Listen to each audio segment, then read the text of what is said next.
Gents, let's now focus up and down the Premier League table. Match week 34 is here. Let's get some score predictions in. Let's preview all the action coming up. Title race, let's focus on that because Man City right now, although they're not top of the Premier League table heading into this weekend, obviously only 2 points behind leaders Arsenal and now got 2 games in hand. Nick, Fulham is the destination for Man City this weekend. All signs point to another Kevin De Bruyne and Erling Haaland masterclass down at Craven Cottage. Yes, absolutely. And I'm so sure of this. Sorry, Fulham, Tim Ream, Anthony Robinson. Anthony Robinson. I hope I'm wrong, but I'll tell you this. I look at the other day. I looked at Man City's transfer list, and I looked at the guys who have hit in their first season and aren't needing the Jack Grealish, Kyle Walker adjustment period. They're going to be even better next year. They're going to be even better. Haaland, the second year, assuming he stays. Akanji has hit right away. Yeah. Julian Alvarez looks pretty good right away. And let's not forget, this team sold at a deficit last year. Sterling, Jesus, Zinchenko, Porro, all sold. Fernandinho left. There was every reason for this team to drop off. They did for like a month and a half, and they're fine now. So I picture this weekend to be a microcosm of what we're going to see for the rest of the season and probably next season as well. And as long as Pep Guardiola is there, this is a well-oiled machine that deals well with hiccups. And that is a terrifying prospect. It really is. No stopping Man City right now. They hammered Arsenal last time, Andy. We spoke about Arsenal-Chelsea earlier in PST this week. What is your kind of hope for the Gunners for not only this game, but the rest of the season? And pretty easy home win in this one, given Chelsea's poor form, right? Yeah, I think it is. Idea-wise, these teams are not even in the same class at the moment. Arsenal have a style. They have an identity. They know, it didn't work against City, and it's faltered a little bit lately. They lack a bit of a plan B, but they know who they are. They know what they are set out to do game to game. And with Chelsea, whether it's under Frank Lampard now, whether it was under Graham Potter during his period, or whether it was under Thomas Tuchel to start the season, at no point this season have we been able to look at Chelsea and say, this is what the team's going to be. This is what they're going to look like. This is how they're going to try to play in this game. We don't have an idea. It doesn't seem like the managers have had an idea. The players haven't had an idea. That's not a great way to get results in the best league in the world. So, it slants massively in Arsenal's favor, all of the kind of intangibles and narratives. So, of course, maybe it goes the other way. Maybe a smash and grab and Lampard, makes a real strong case for the job in the summer and who knows. But no, I think it's 2-0 to Arsenal in this one. And Chelsea will battle. Chelsea will fight because, they'll play 4 central midfielders in there and kind of try and clog things up a little bit. But I don't think they're going to create much going the other way. Yeah, it's kind of like a team against a team of individuals when you think about Arsenal and Chelsea right now. When we look at the top 4 and European races, Nick, Newcastle against Saints at St. James's Park, your Magpies are absolutely flying. I mean, the last couple of games scored 10 goals, 2 wins on the trot. 7 wins in their last 8? Southampton, let's not talk about my hometown team because they are down. Let's call it now. Let's call it after the Bournemouth defeat at home. 6 points from safety with 5 games to go. It would take an absolute miracle right now for Saints to save themselves. So again, all signs pointing towards a big home win for the Magpies, right, Nick? Yeah, and I'm not trying to shovel you guys fake humility here because it's nothing like that. I have supported Newcastle for decades, but I will tell you that I did not see this coming. I still am uncomfortable.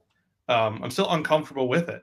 I'm still, Andy and I were messaging during when everything went the Magpies' way against Everton, and there's just a belief. Eddie Howe has gotten the best out of Joe Ellington at multiple positions.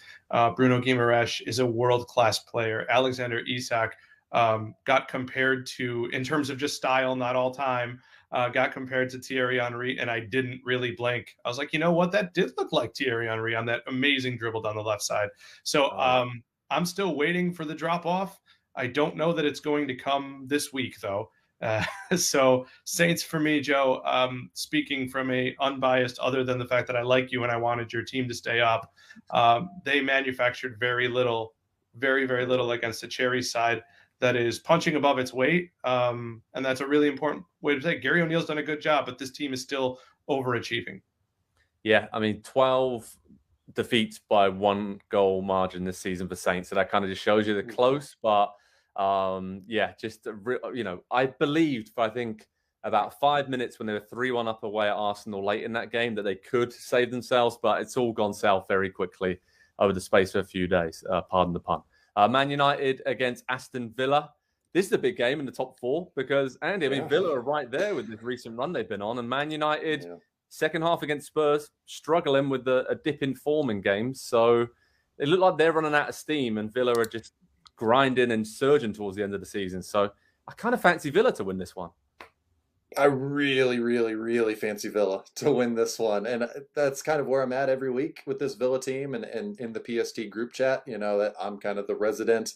Hey, Villa, fun to watch. Hey, Villa, really, really good. Hey, Villa's kind of like flying under the radar for some reason. They're 10 games unbeaten, and they've won 8 of them. So pretty good form that they're in coming into this one. They have a very clear, again, to go back to the point about Arsenal versus Chelsea, they have a very clear idea of who they are and how they want to play. Unai Emery has them very, very good defensively. They are very, very good on the counterattack. And where do United struggle? They are very slow at the back right now without Rafael Varane and Lisandro Martinez being out injured. I see lots of joy in this game for Aston Villa. I really do. Top 4, a bridge too far probably this season, just given the fact United have 2 games in hand still and the 6-point advantage. But if you can, knock out 3 of those points in one game head-to-head, maybe you've got a hope. I'll say, how comfortable do I want to make that? I kind of want to say like 3-1 to Villa. Like they're just such a solid streetwise team, and they're, I mean, obviously they're tough to beat. They're unbeaten in their last 10, but they don't make mistakes, and I think that's the biggest compliment you can pay to a lot of teams. If we rank the top Aston Villa supporting fans in America, Tom Hanks is number 1, Andy Edwards is number 2 right there. I just really appreciate the way they play. Yeah, no, it's great. It's fun to watch. Efficient, economical. Yes. Unai Emery. Liverpool against Tottenham. We talked about that on PST earlier this week. It feels like a Liverpool win by the odd goal, maybe. Tottenham showed a lot of fight and spirit against Man United, but still with Ryan Mason in charge, caretaker basis, still defensively a lot of issues. And Liverpool figuring things out. 3 straight wins. Salah, Gakpo are looking good. Midfield balance is better. And Nick, you mentioned it earlier. Robertson and Alexander-Arnold look much better, much like their old selves. Fullbacks, I feel like Liverpool are going to get the better of Tottenham there, but that's another big battle in the top 4. Conversation as whoever wins that game seems like they can have a late season surge towards potential qualification to the Champions League. Relegation picture, Brentford against Forest. Obviously, Brentford not in the conversation, but Forest, big win for them in midweek to push themselves out of trouble. I feel like Brentford are just going to get the better of them, though. I think set-piece situations, a few injuries for Forest cropping up. Yet they are scrapping away down there. But I feel like Brentford are going to get the better of them in that one. Bournemouth against Leeds, Nick. Bournemouth, big win against Saints. They're pretty much safe. Leeds look like they're playing scared right now. I mean, they drew at home against Leicester in midweek. Didn't look great, though, did they? I mean, they could have easily lost that late on. What do we think? Bournemouth to win that one? No, I think that this is a mess of a game that probably should be determining positioning inside the bottom 3. But again, I can't buy Bournemouth right now. However, they did rest Dango Otara, who we loved a lot. He only played a couple of minutes the other night. I think this has draw written all over it. There you go. Brighton against Wolves. Brighton are kind of just faded a little bit late in the season. Probably understandable given, FA Cup run, the disappointment of losing on penalty kicks to Man United. But they still could qualify for Europe. And they're playing a Wolves team that pretty much are out of the relegation battle now. Some really big wins for Julian Lopetegui's sides in recent weeks. And again, another 2 teams, Crystal Palace and West Ham United, they're kind of out of it as well. I wouldn't expect either of those teams to get dragged back into it now. Even West Ham, I think they'll be okay. And Andy, the big one, Leicester against Everton.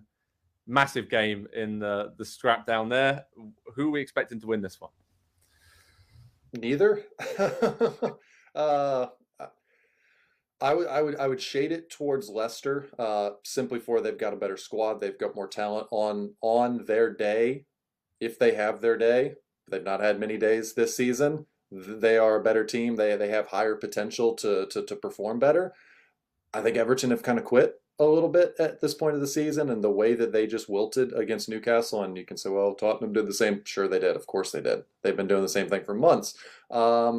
Yeah, I kind of lean Leicester just a little bit, but I do feel like, I don't know, they've been so disappointing and underwhelming this season that what's another underwhelming performance and result out of them. So maybe it's a draw. Maybe it's like a 1-1 draw where everybody goes home miserable because they're both still, well, I guess Leicester could move out of the bottom three with a draw, but I don't know. It feels, how incredible would it be if both these teams go down, by the way?